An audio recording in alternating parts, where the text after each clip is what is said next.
Viewers, আশা করি ভালো আছো। প্রতিবারে নিয়ে আপনার সামনে নতুন আরেকটি ভিডিও নিয়ে চলে আসলাম। আজ আলোচনা করবো আপনার এইচএসসি 2024 যারা আছেন, আপনাদের কিন্তু রেজাল্ট আর বেশি দিন নাই, যে কিছুদিনের মধ্যে কিন্তু আপনারা রেজাল্টটা পেয়ে যাবেন। যে আমাদের রেজাল্টের যে সর্বশেষ আপডেটটা পেয়েছিলাম যে আপনাদের কত তারিখ দেবে, তারা সম্ভাব্য তারিখ প্রকাশ করেছে যে 19শে অক্টোবর। আজ কিন্তু 1 অক্টোবর, আর কিন্তু 18 দিন বাকি। ঠিক আছে, এখন কিন্তু আপনাদের রেজাল্ট তৈরির কাজ কিন্তু প্রায় শেষের দিকেই। কিন্তু তার মধ্যে যে আমরা একটা আপডেট আজকে পেয়েছি, যে আজকে একটা আপডেট পেয়েছি যে সেটার জন্য শিক্ষার্থীদের জন্য দুঃসংবাদ, যে আপনারা কিন্তু একটি সাবজেক্টে সবথেকে তারা রেজাল্টটা তৈরি করতে তারা বলতেছে যে একটা সাবজেক্ট সবথেকে ফেল বেশি আসতেছে।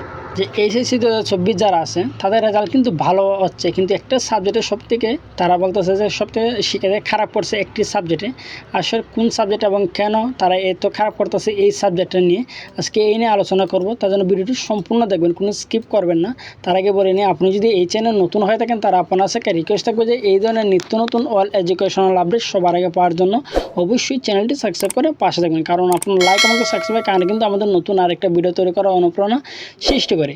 এইচএসসি 2024 যে রেজাল্টটা, যে বোর্ড থেকে যেগুলো ডাটা দরকার তারা কিন্তু সবটি সংগ্রহ করছে। ঠিক আছে, আর এখন যে রেজাল্টটা তৈরি করা হয় সম্পূর্ণ কিন্তু সফটওয়্যারের মাধ্যমে। যে সফটওয়্যার তারা যে আপনার যে নাম্বারটা পেয়েছেন, যেগুলো পরীক্ষা হয়েছে সেগুলোর নাম্বার বসে কিন্তু সফটওয়্যারের মাধ্যমে কিন্তু তারা রেজাল্টটা তৈরি করে। ঠিক আছে, একটা সফটওয়্যার আছে তারা বোর্ডের, যে এই সফটওয়্যার তারা যখন মার্কটা তারা তুলতেছে, মার্ক তোলার ক্ষেত্রে কিন্তু যে এইচএসসি 2024 তারা বলতেছে যে একটা বিষয় শিক্ষার্থীদের সবচেয়ে বেশি খারাপ করছে, যে তার মার্কটা তোলার সময় তারা বলতেছে যে আজকে এই নিয়ে আলোচনা করব যে কোন সাবজেক্টটা এবং কেন এই বিষয়ে বেশি খারাপ করছে।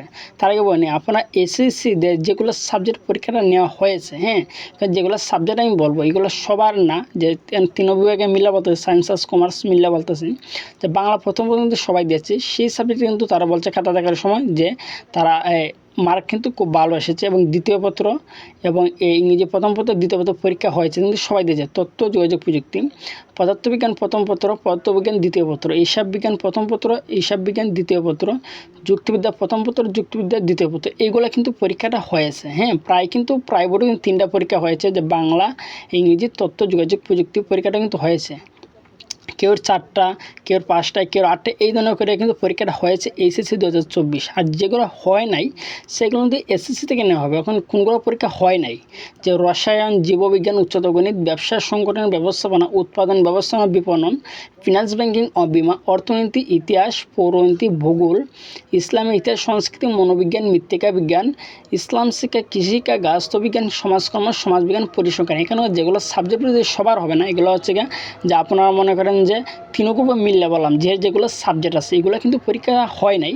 যেগুলো পরীক্ষাটা হয় না তাই এটা কিন্তু ভালো, যেগুলো পরীক্ষাটা হয় নাই সেটা কিন্তু এসএসসির মাধ্যমে কিন্তু আপনাদের রেজাল্টটা নেওয়া হবে, নিয়ে কিন্তু এইচএসসি 2024 রেজাল্ট তৈরি করা হবে। তার জন্য +1 এই সাবজেক্টে কোনো ফেলের কোনো আশঙ্কা নাই, তার চেয়ে কিন্তু আপনাদের রেজাল্টটা ভালো আসবে। যদি এসএসসির মধ্যে আপনারা এইচএসসি 2024 যারা আছেন আপনারা কিন্তু এসএসসি 2022 সালে দিয়েছিলেন, হ্যাঁ, তো 22 সালের যে রেজাল্টের যে হারটা ছিল সেটা কিন্তু ভালো ছিল, যে পাস সার্ভিস ছিল বেশি, এর মধ্যে কিন্তু প্লাসটা বিশেষ করে কিন্তু যে প্লাসটা কিন্তু বেশি ছিল যে 2022-এ। হ্যাঁ, যেহেতু আপনার এসএসসি 2022 আসলেন, যে আপনার এসএসসি রেজাল্ট কিন্তু প্রত্যেক ছাত্রদের কিন্তু যে এসএসসি রেজাল্টটা ভালো, তার জন্য এসএসসি রেজাল্ট ভালো হওয়ার কারণে কিন্তু আপনাদের এইচএসসি যেগুলো 24-এ যেগুলো পরীক্ষা দেওয়া হয় নাই, যে কম পরীক্ষা দিয়েছেন তাদের কিন্তু রেজাল্টটা ভালো আসবে। আর যে পরীক্ষায় দিয়েছেন তার মধ্যে কিন্তু পরীক্ষা তারা বোর্ড থেকে বলে দিয়েছে, যে বোর্ড থেকে বলছে যে নাম প্রকাশ করা একজন ব্যক্তি, হ্যাঁ, বলছে নাম প্রকাশ করা যাবে না, যে যারা বোর্ডের খাতা দেখে তারা নাম্বার বোর্ডে পাঠিয়েছে, যে যারা খাতা দেখে মূল্যায়ন করে বোর্ডে পাঠিয়েছে তারা বলছে যে একটা বিষয় সবচেয়ে খারাপ পড়ছে শিক্ষার্থী, সেটা হচ্ছে গিয়ে তথ্য যোগাযোগ প্রযুক্তি। এই বিষয় যাদের এবার কিন্তু পাস আউটে তারা 2024-এ যেহেতু সাবজেক্ট ম্যাপিং করে তারা রেজাল্টটা তৈরি করবে, তারা কিন্তু বোর্ড থেকে বলছে যে আপনাদের কিন্তু তারা সর্বোচ্চটা দেবে। হ্যাঁ, যে সাবজেক্ট ম্যাপিংয়ের সর্বোচ্চ যে সিস্টেমটা যে 2022 সালে যেভাবে তৈরি করা ছিল, যে এই নিয়মে কিন্তু আপনাদের রেজাল্টটা তৈরি করা হবে। হ্যাঁ, এভাবে কিন্তু আপনারা রেজাল্টটা তারা তৈরি করতে গিয়ে তারা কিন্তু যে আপনাদের এইচএসসি 2024 যে ফার্স্টের যে 8টা পাবেন আপনারা এবার কিন্তু 90% উপরে পাবেন। হ্যাঁ, আমরা কিন্তু একটা সম্ভবত একটা রেজাল্টের হারের একটা কিতাব আপডেট পেয়েছি, তারা বলছে যে 90% উপরে কিন্তু আপনাদের ফার্স্ট 8টা থাকবে। এর মধ্যে যে ব্যাড নিউজ যেটা সেটা হচ্ছে যে আপনার এইচএসসি 2024 রেজাল্টে যে বলছে তথ্য যোগাযোগ প্রযুক্তিতে তারা সবচেয়ে বেশি খারাপ করবে। ঠিক আছে। যদি এই সাবজেক্টটা যদি তারা যদি একটু স্যাক্রিফাইস করে তাহলে কিন্তু আপনাদের যে একটা বছর মনে করেন যে বেঁচে যেতে পারে। যদি তারা স্যাক্রিফাইস না করে তাহলে কিন্তু যে আপনারা এটার মধ্যে কিন্তু অনেকে ধরা খাবেন না। তথ্য যোগাযোগ প্রযুক্তি তারা কিন্তু এখানে রেজাল্ট তৈরি করতে বলছে যে প্রত্যেকটা সাবজেক্টে তারা যে ভালো নাম্বার পেয়েছে, যেগুলো পরীক্ষা হয়েছে, কিন্তু তথ্য যোগাযোগ প্রযুক্তিতে সবাইকে মোটামুটি কিন্তু মানুষ খারাপ করতেছে যে মানে একমাত্র তথ্য যোগাযোগ প্রযুক্তি, এছাড়া কিন্তু অন্য কোনো সাবজেক্টে তারা খারাপ করতেছে না। হ্যাঁ, তারা যে রেজাল্টটা তারা বোর্ডে পাঠানোর সময় কিন্তু এই আপডেটটা প্রকাশিত হয়েছিল।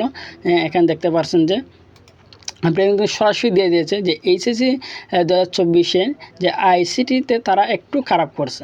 তারা এখানে কিন্তু উল্লেখ করে দিয়েছে। আশা করি বুঝতে পারছেন। এখন যে আপনার আইসিটি যে বিষয়টা, সেটা আমার মতে হয় যে এটাতে যে আপনাদেরকে নাটকে যদি তারা ছেড়ে দেয় তাহলে কিন্তু আপনাদের ভালো হবে, কারণ আপনাদের কিন্তু এমনিতেই কিন্তু প্রায় 1 বছর উপরে চলে গেছে কিন্তু। হ্যাঁ, যে আপনারা সেকেন্ড ইয়ারের যে আপনাদের পরীক্ষাটা কিন্তু এত যদি পরিস্থিতি স্বাভাবিক থাকতো তাহলে কিন্তু আপনাদের এতদিনে যদি পরীক্ষা হতো সঠিক সময় তাহলে কিন্তু রেজাল্টটা পেয়ে যেতেন। ঠিক আছে, যে আপনাদের সাবজেক্ট ম্যাপিং করে রেজাল্টটা দেওয়া লাগতো না।